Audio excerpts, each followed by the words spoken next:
Исполнување критериуми, а не уцени од соседите. Посредбите со низа видни личности од светскиот политички крем, меѓу кои последната со францускиот претседател Емануел Макрон, премиерот Христијан Мицкоски е убеден дека конечно по повеќе од 2 децении патот на Македонија кон Европската унија ќе биде отворен врз основа на она кое што го постигнува владата во делот на реформите, а не врз основа на билатерални проблеми кои во моментов ги имаме со Бугарија.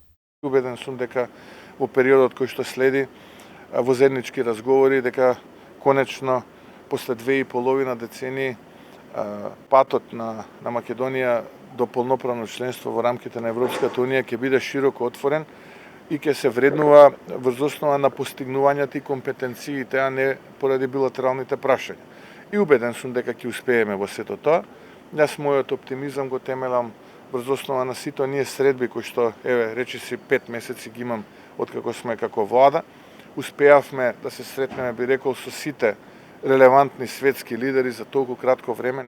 Околу изјавата на Марта Кос, која што е кандидатка за нова еврокомесарка за проширување, дека Македонија мора да ги спроведе уставните измени, Мицкоски вели дека таа реторика може да се должи на тоа што Кос бара и очекува поддршка и глас и од бугарските европратеници, но уверен е дека сепак исполнувањето на критериумите е главен услов и додека македонската власт чека формирање на влада во Софија за можни средби и преговори, опозицијата во Македонија заследено бара предвремени парламентарни избори. Премиерот им одговори на Филипчи Ахмети дека избори сега нема да има, туку ќе има кривична одговорност за криминалите на претходната власт.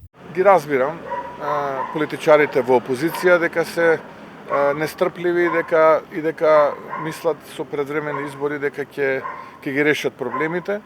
Имам чувство дека за некои опозицијски политичари доправа доаѓаат проблемите кои што се поврзани со големи злоупотреби кои што се правени во минатото. Последниве 5 месеци Мицкоски оствари низа билатерални средби со светски политички лидери, меѓу кои се унгарскиот премиер Виктор Орбан, чија држава е претседавач со Европската унија, и последната со францускиот претседател Емануел Макрон, кој во моментов може би важи за лидер во Европската унија.